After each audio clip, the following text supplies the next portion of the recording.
Hello friends, my name is Kunal Khandekar. और कल हमने स्टार्ट किया था महाराष्ट्र स्टेट बोर्ड 12 का फिजिक्स का रोटेशनल डायनामिक्स स्टार्ट किया था। तो कल हमने बहुत सारी चीज़ें बेसिक्स पढ़े थे। आज उसी सीरीज़ को आगे बढ़ाते हैं। तो आज हम कौन से टॉपिक्स कवर करने वाले हैं। तो आज हम देखने वाले हैं कि सेंट्रीपिटल फोर्स क्या होता है। वैसे तो कल हमने देखा था सेंट्रीपिटल फोर्स क्या होता है, लेकिन आज उसे थोड़ा डिटेल में समझते हैं।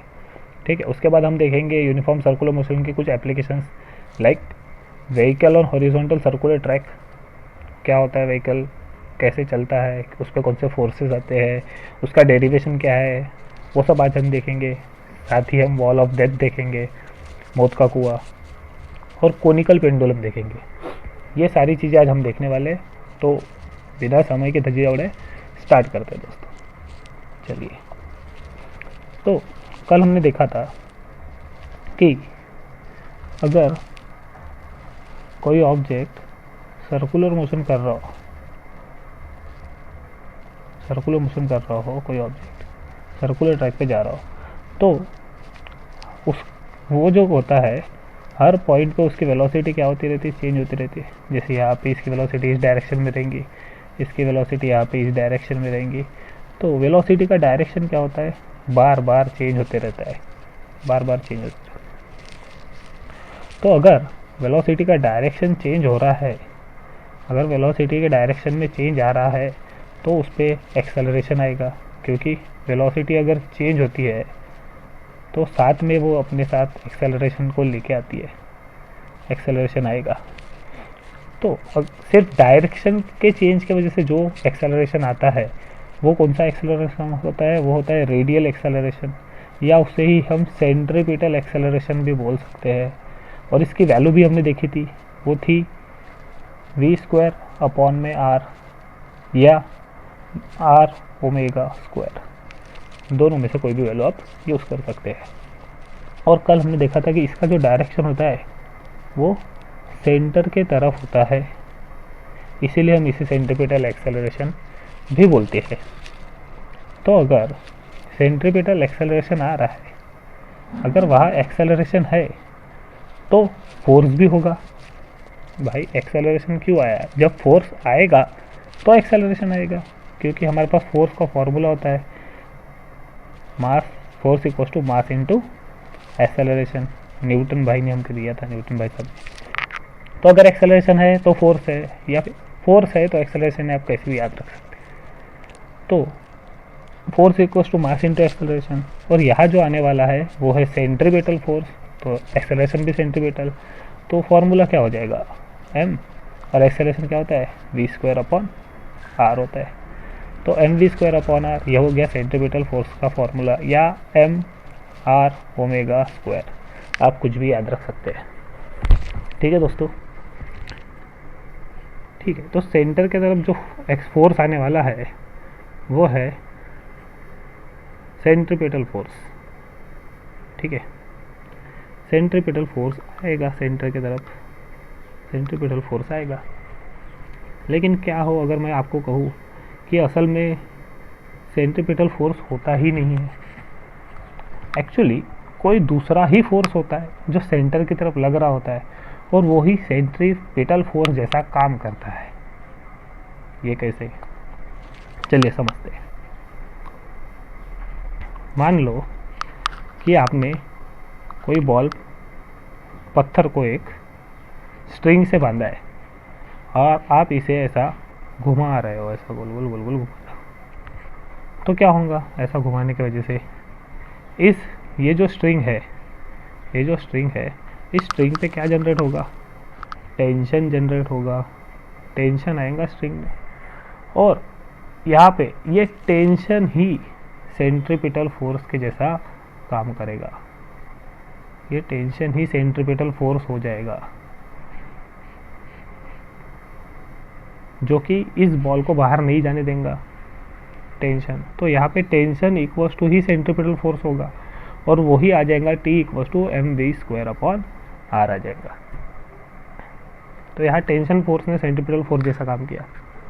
और एक एग्जांपल देखते हैं, जैसे कि ये हमारी अर्थ है, और ये सन भाई साहब के चक्कर काटती है,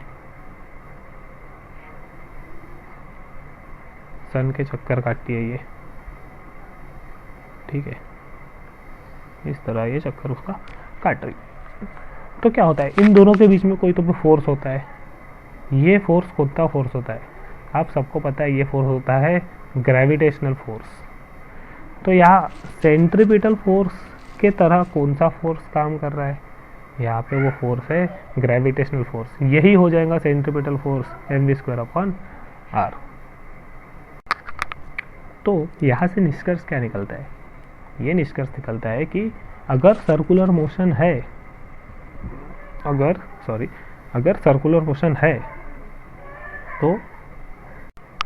तो सेंट्रीपिटल फोर्स है, ये हमें पता चले। कहाँ पे भी सर्कुलर मोशन होगा तो आपको वहाँ सेंट्रीपिटल फोर्स होना ही है। और वो फोर्स कौन सा फोर्स होगा, जो भी फोर्स सेंटर की तरफ जा रहा होगा। जैसे यहाँ पे ये ग्रेविटेशनल फोर्स सेंटर की तरफ जा रहा था इस सर्कल के, तो वो सेंट्रीपिटल फोर्स बन गया। इस एग्जांपल में टेंशन सेंटर की तरफ जा रहा था, तो वो सेंट्रीपिटल फोर्स बन गया। तो जो भी फोर्स सेंटर की तरफ जाएगा वो एज अ सेंट्रीपिटल फोर्स काम करेगा। तो सर अब बोलोगे कि फिर सेंट्रीपिटल फोर्स रियल फोर्स है या सूडो फोर्स है, तो ये रियल फोर्स ही है, ठीक है। चलो, तो यहाँ हमने देखा कि सेंट्रीपिटल फोर्स एक्चुअली होता क्या है। अब आगे बढ़ते हैं। अब हमें देखना है व्हीकल अलोंग हॉरिजॉन्टल ट्रैक, कि व्हीकल अगर किसी हॉरिजॉन्टल ट्रैक में चल रहा है तो उस पर कौन से फोर्सेस लगते हैं। तो इस इमेज में आप देख सकते हो कि व्हीकल जो है हॉरिजॉन्टल ट्रैक में जा रहा है। यहाँ आप देख सकते हो हॉरिजॉन्टल ट्रैक, कोई भी सर्कुलर रोड आपने देखा होगा जहाँ पे टर्निंग होती है, तो वहाँ पे ऐसा सर्कुलर रोड होता है, उसे ही हम बोलेंगे हॉरिजॉन्टल ट्रैक। तो इसी को यहाँ बनाया गया है सीधा, ये जो सीधी लाइन है इसे ही यहाँ बनाई गई है, जहाँ पे ये जो है सर्कल का सेंटर हो जाएगा, ठीक है। और ये हमारा व्हीकल है, ये व्हीकल है। तो ठीक है, देखते हैं कि यहाँ पे कौन से फोर्सेस एक्ट कर रहे हैं वो देखते हैं, ठीक है। तो कौन से फोर्सेस एक्ट कर रहे हैं। सबसे पहला तो हमें दिखाई दे रहा है कि जो व्हीकल है उसका वेट यहाँ पे एक्ट कर रहा है, वेट जो कि बराबर है mg के, और ये डाउनवर्ड डायरेक्शन में जा रहा है, ठीक है। दूसरा नॉर्मल रिएक्शन ऐड कर रही है n, जो कि अपवर्ड डायरेक्शन में जा रही है। नॉर्मल रिएक्शन दोस्तों हमेशा सरफेस के अलोंग होती है, अपोजिट डायरेक्शन में। अगर इंक्लाइन रोड होता तो वो उसके अलोंग जाती, इंक्लाइन, ठीक है। फिर और कौन सा फोर्स जा रहा है, यहाँ फ्रिक्शन जा रहा है,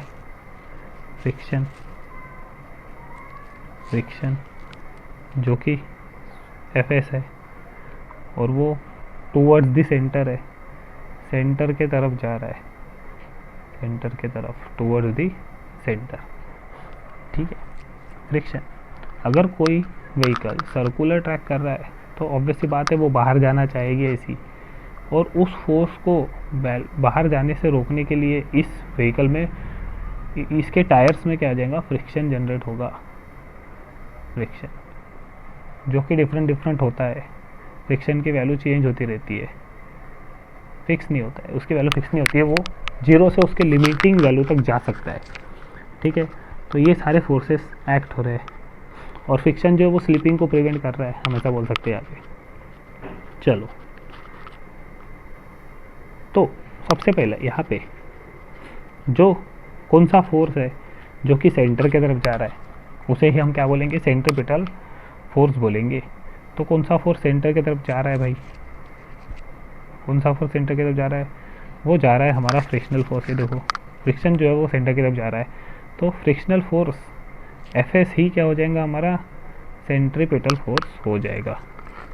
तो Fs फ्रिक्शन इक्वल्स टू किसके बराबर है, ये सेंट्रीपिटल फोर्स के बराबर है,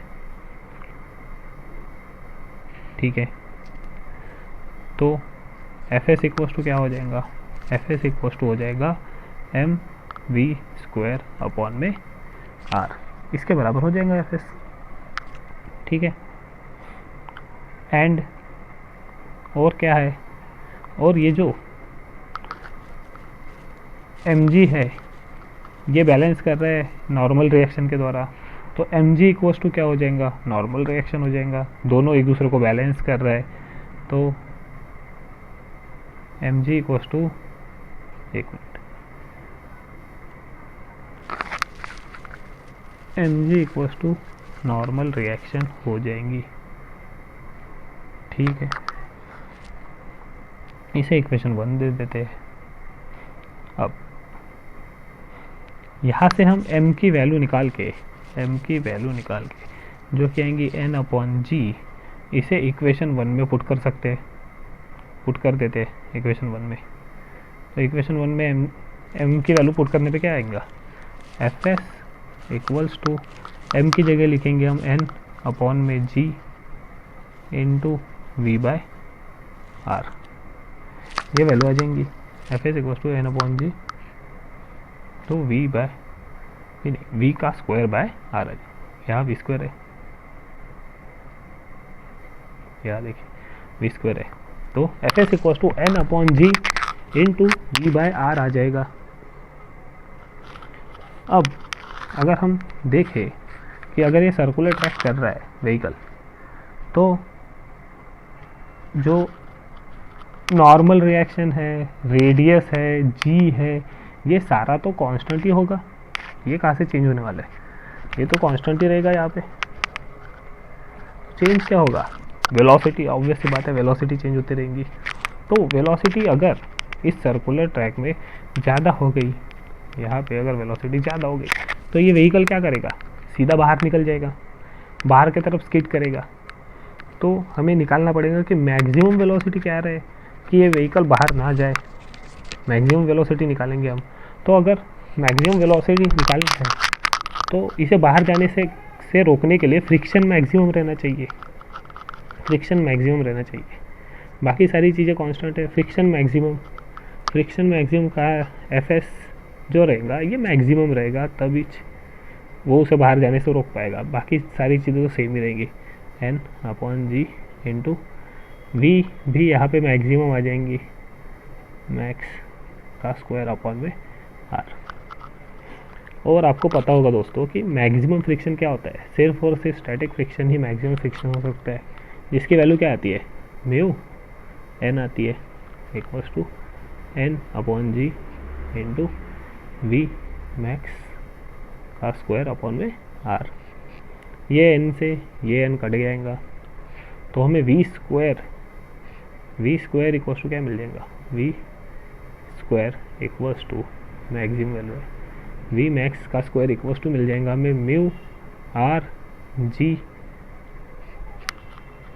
ये जी और आर ऊपर चले जाएंगे, म्यू आर जी मिल जाएगा। तो वी की वैल्यू कितनी आ जाएंगी, वी आ जाएगा हमारे पास V maximum equals to under root में म्यू आर जी।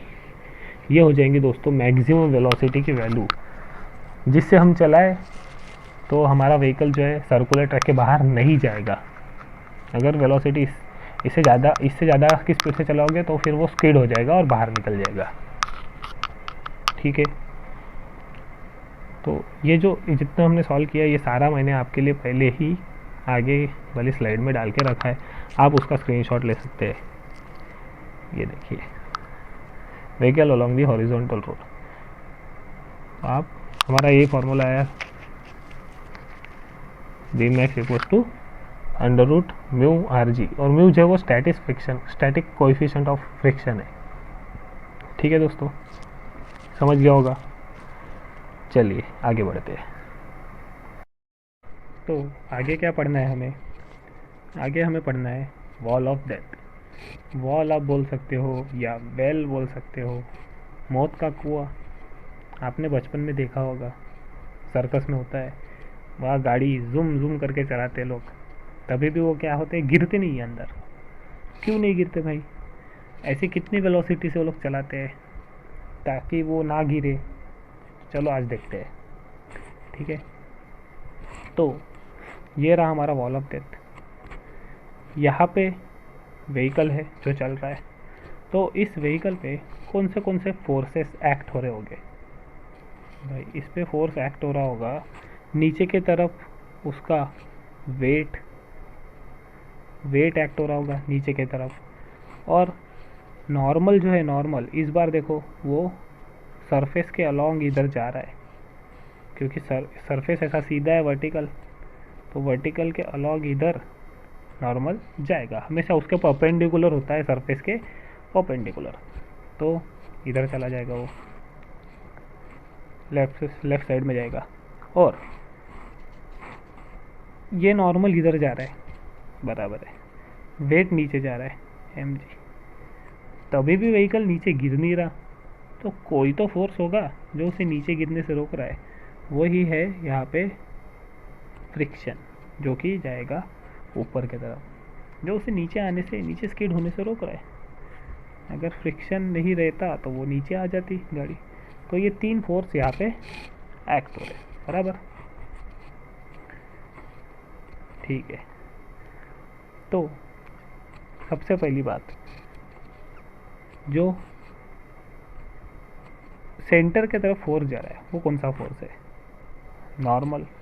इस बार नॉर्मल जो है वो सेंटर की तरफ जा रहा है, तो हमारा नॉर्मल यहाँ पे सेंट्रीपिटल फोर्स जैसा एक्ट करेगा, तो हमारा नॉर्मल इक्वल्स टू हो जाएगा क्या? सेंट्रीपिटल फोर्स, बराबर है, समझ गया। तो हमारा नॉर्मल ही हो जाएगा क्या? mv² हो जाएगा, ठीक है। और वेट जो है, वेट mg, इसे कौन बैलेंस कर रहा है? इसे बैलेंस कर रहा है फ्रिक्शनल फोर्स। तो एंड जो हमारा फ्रिक्शनल फोर्स है fs, ये हो जाएगा mg के बराबर, बराबर है। लेकिन दोस्तों आप क्या चाहते हो कि गाड़ी नीचे आ जाए क्या? नहीं, प्रिवेंट होना चाहिए, स्लीपिंग प्रिवेंट होना चाहिए, तो जो मास है उससे ज़्यादा ही रहना चाहिए स्टैटिक फ्रिक्शन, नहीं तो क्या होगा, गाड़ी नीचे आ जाएगी, कम रहेगा। तो इक्वल रह सकता है, लेकिन इक्वल से ज़्यादा भी रहा तो हमें चलेगा। तो हमें प्रिवेंट करना है हमें स्लीपिंग को, तो हमें जो स्टैटिक फ्रिक्शन है उसे mg की वैल्यू से ज़्यादा रखना पड़ेगा, ठीक है। तो इसे हम इक्वेशन 1 दे देते हैं, इसे हम इक्वेशन 2 दे देते हैं। तो हमें पता है फ्रिक्शन क्या होता है, फ्रिक्शन इक्वल्स टू होता है म्यू एन, तो इसके जगह हम लिख सकते हैं mu n must be greater than equal to mg। और हमने अभी थोड़ी देर पहले नॉर्मल की वैल्यू निकाली, ये देखो इक्वेशन 1 में n इक्वल्स टू क्या है, mv²/r, तो उसे यहाँ पुट कर देते हैं, म्यू n के जगह mv²/r greater than equal to mg, ये m से m कट गया, तो हमें क्या मिला? b की value v² must be greater than equal to, ये आर उधर जाके मल्टीप्लाई और अपॉन में म्यू आ जाएगा। तो जो v होगा, v जो है v होना चाहिए ज़्यादा, किससे? √r/g/म्यू से, मस्ट बी ग्रेटर देन √r/g/म्यू। तो हमारी जो v की वैल्यू है ये इससे तो ज़्यादा ही होनी चाहिए। अगर इससे ज़्यादा नहीं है, हमारी v की वैल्यू इससे कम है, तो हमारी गाड़ी क्या हो जाएगी? नीचे स्किड कर जाएगी। तो वेलोसिटी इतनी ज़्यादा हमें चाहिए, इससे ज़्यादा चाहिए। तो हम, ये मिनिमम वेलोसिटी है दोस्तों, ये मिनिमम वेलोसिटी इतनी तो चाहिए, ठीक है। तो आप इसका स्क्रीनशॉट ले सकते हैं नेक्स्ट स्लाइड से, ये रहा वॉल ऑफ डेथ, और यही हमने जो डिराइव किया है अभी, ठीक है दोस्तों। आशा करता हूँ आपको समझ गया होगा, काफ़ी आसानी से सिंपल वे में समझाने की कोशिश की है। चलिए आगे बढ़ते हैं, आगे देखते हैं क्या होता है conical pendulum. Actually conical pendulum क्या होता है, अगर आपने कोई पेंडुलम देखा होगा जिसे आपने यहाँ से पकड़ा और ये ऐसा पेंडुलम है, आप क्या कर रहे हैं, इसे ऐसा गोल गोल घुमा रहे हैं सर्कुलर ट्रैक में ताकि एक कोन का फॉर्मेशन हो, ऐसा ये कोन बने, तो हम इसे बोलेंगे कोनिकल पेंडुलम। जो यहाँ पे देख सकते हैं, ये जो बी है ये हमारा बॉब है, बॉल है या बॉब बोलो, इसे यहाँ से पकड़ा है और ऐसा सर्कुलर ट्रैक में घुमाया है, ये सेंटर, ये सर्कुलर ट्रैक में घुमाया ताकि एक कोन बन जाए। ठीक है, तो यहाँ पे कौन से फोर्स एक्ट करेंगे वो देखते हैं। एक मिनट, ठीक है, देखिए ये बॉब है, बॉब का नीचे तो वेट जाएगा, वेट डाउनवर्ड डायरेक्शन में। ठीक है, ये इस डायरेक्शन में स्ट्रिंग पे आने वाला है टेंशन आने वाला है, T0 दिया है यहाँ पे। ठीक है, और अब ये तो इंक्लाइंड है, हमें इसे रिजॉल्व करना पड़ेगा। तो सबसे पहले तो आपको रिजोल्यूशन करना आना चाहिए। तो देखते हैं कैसे रिजॉल्व करते हैं। जैसे कि मान लो दोस्तों,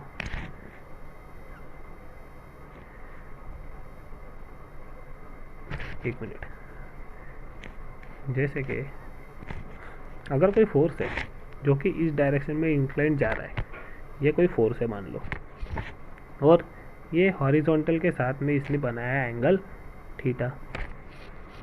तो अगर हम इस फोर्स को रिजॉल्व करना चाहते हैं तो इसके दो कंपोनेंट बनेंगे, एक तो जाएगा कुछ इस तरह से और एक जाएगा कुछ इस तरह से, वर्टिकल कंपोनेंट, हॉरिजॉन्टल कंपोनेंट, ऐसे दो कंपोनेंट्स बनेंगे। जो भी कंपोनेंट इस एंगल थीटा के एडजेसेंट है, उसके बाजू से जा रहा है, आप उसे लोगे कॉस थीटा, और एफ कॉस थीटा हो जाएगा, एफ कॉस थीटा कंपोनेंट हो जाएगा। मतलब कॉस वाला कौन सा होता है, जो एंगल के अलॉन्ग जाए, एंगल के साथ में जाए, और दूसरा जो बच गया वो होगा एफ साइन थीटा हो जाएगा। ठीक है, कोई प्रॉब्लम नहीं, समझ गया। अब यहाँ देखते हैं, यहाँ आप देख सकते हो कि इधर डायरेक्शन में ये टेंशन जा रहा है T0, तो इसका ये वर्टिकल कंपोनेंट हो जाएगा और ये एक हॉरिजॉन्टल कंपोनेंट हो जाएगा। ठीक है, तो यहाँ कॉस थीटा क्यों आया, क्योंकि आपको पता है ये एक पैरेलल लाइन, ये एक पैरेलल लाइन, अगर ये एंगल थीटा है, ये एंगल थीटा है, तो यहाँ पे भी जो एंगल होगा वो थीटा ही होगा। अल्टरनेट एंगल्स आपने मैथ्स में पढ़ा होगा, इसीलिए यहाँ पे एंगल थीटा है, जो कि यहाँ शो नहीं कर रहा, लेकिन यहाँ पे एंगल थीटा है, इसलिए ये कंपोनेंट जो है वो टी कॉस थीटा बना, और ये जो कंपोनेंट है वो टी साइन थीटा बना। हमने फोर्स को रिजॉल्व कर लिया। ठीक है, तो अब बाकी और क्या चीज़ जानने की ज़रूरत है आपको। यहाँ पे देखिए, ये कोन है, कोन, तो कोन कुछ इस तरह से होता है, इस तरह से कोन बनता है। तो यहाँ जो होता है, यहाँ एक राइट एंगल ट्रायंगल बनता है, आपने मैथ्स में पढ़ा होगा, circular cone, right circular cone, यहाँ पे राइट एंगल ट्रायंगल बनता है, जिसके ये क्या है, ये होती है स्लांट हाइट, जिसे हम एल से डिनोट करते हैं, ये होती है हाइट जिसे हम एच से डिनोट करते हैं, और ये होती है उसकी रेडियस जिसे हम आर से डिनोट करते हैं। ठीक है, और इस फिगर में आप देख सकते हो एंगल जो है ऊपर बना हुआ है यहाँ पे, थीटा एंगल, तो यहाँ एंगल थीटा बना हुआ है। अगर हम यहाँ साइन थीटा लगाए,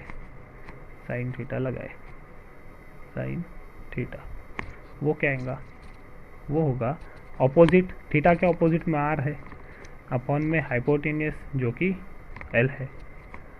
तो यहाँ से आर की वैल्यू क्या आ जाएंगी, आर इक्वल्स टू आ जाएगा एल साइन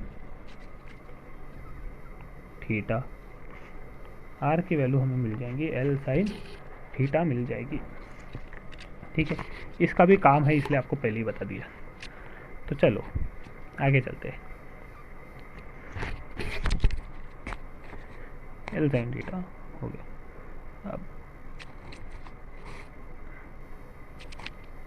अब देखते हैं कौन सा फोर्स जा रहा है सेंटर की तरफ, वही क्या होगा हमारा सेंट्रीपिटल फोर्स। तो यहाँ आप क्लियरली देख सकते हो कि T0 sine theta, T sine theta जो है वो सेंटर की तरफ जा रहा है, तो हमारा यही क्या बन जाएगा, सेंट्रीपिटल फोर्स बन जाएगा। तो T0 sine theta equals to हो जाएगा सेंट्रीपिटल फोर्स, सेंट्रीपिटल फोर्स ये हमारा बन जाएगा, जिसकी वैल्यू क्या होती है, जिसकी वैल्यू होती है एम आर ओमेगा स्क्वायर या फिर m v square by r, आप कुछ भी ले सकते हैं, T0 साइन थीटा। ठीक है, ये आई इक्वेशन नंबर 1। और क्या देख सकते हैं, ऑल्सो हम देख सकते हैं यहाँ पे कि जो एम जी है, एम जी इसे कौन बैलेंस कर रहा है, वो इसे बैलेंस कर रहा है भाई T0 कॉस थीटा। तो एम जी इक्वल्स टू क्या हो जाएगा, T0 कॉस थीटा हो जाएगा, T0 cos theta equals to हो जाएगा एम जी, इक्वेशन नंबर 2। ठीक है, अगर हम इन दोनों इक्वेशन को डिवाइड कर देते हैं, तो अगर हम इक्वेशन 1 और 2 को डिवाइड कर देते हैं कुछ इस तरह से, एक अगर हम इसे डिवाइड कर देते हैं इन दोनों इक्वेशन, तो क्या हो जाएगा, T0 से T0 कट जाएगा भाई, मास से मास भी कट जाएगा। ठीक है, हमारे पास क्या बचेगा, sine theta upon cos theta equals to r omega square upon में जी बच जाएगा। लेकिन हमने देखा था कि आर की वैल्यू क्या है, थोड़ी देर पहले हमने देखा था कि आर की वैल्यू क्या है, आर इक्वल्स टू होता है, r equals to l sine theta, l sine theta होता है। तो आर की वैल्यू आप पुट कर देते हैं, तो साइन थीटा अपॉन में कॉस थीटा इक्वल्स टू हो जाएगा एल साइन थीटा, एक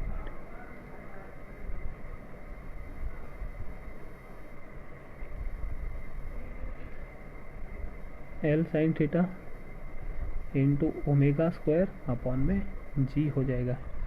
ठीक है, इस साइन थीटा से ये साइन थीटा कटा, तो हमारे पास जी की क्या वैल्यू आ जाएगी, जी बोल दो, ओमेगा की क्या वैल्यू आ जाएगी, omega square equals to g upon में एल कॉस थीटा आ जाएगा। इसी को हम लिख सकते हैं omega equals to under root में g by l cos theta, ये आ जाएंगी ओमेगा की वैल्यू, एंगुलर वेलोसिटी आ जाएगी अंडर रूट में g by l cos theta. अगर हम टाइम पीरियड निकालना चाहे, टाइम पीरियड अगर हमें निकालना है, टाइम पीरियड, तो टाइम पीरियड क्या हो जाएगा, हमें पता है ओमेगा इक्वल्स टू होता है 2 पाई बाई टी, और ओमेगा ही इक्वल्स टू होता है, अभी हमने निकाला जी अपॉन में l cos theta. Background noise के लिए माफ़ी चाहूँगा दोस्तों। ठीक है, आगे बढ़ते, आप थोड़ा एडजस्ट करिए। तो अगर हम ऐसे टी की वैल्यू निकालना चाहे, तो टी अपॉन में है, उसे ऊपर ला लेते, टी अपॉन 2 पाई, इधर रेसिप्रोकल किया तो राइट साइड में भी reciprocal, L cos theta upon में जी, बराबर है।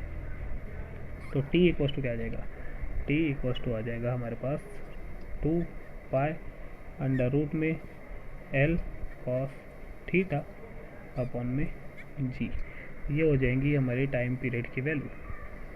अगर आपने पहले कभी टाइम पीरियड का फॉर्मूला पढ़ा होगा, तो वो होता था t equals to 2 pi under root में एल बाई जी,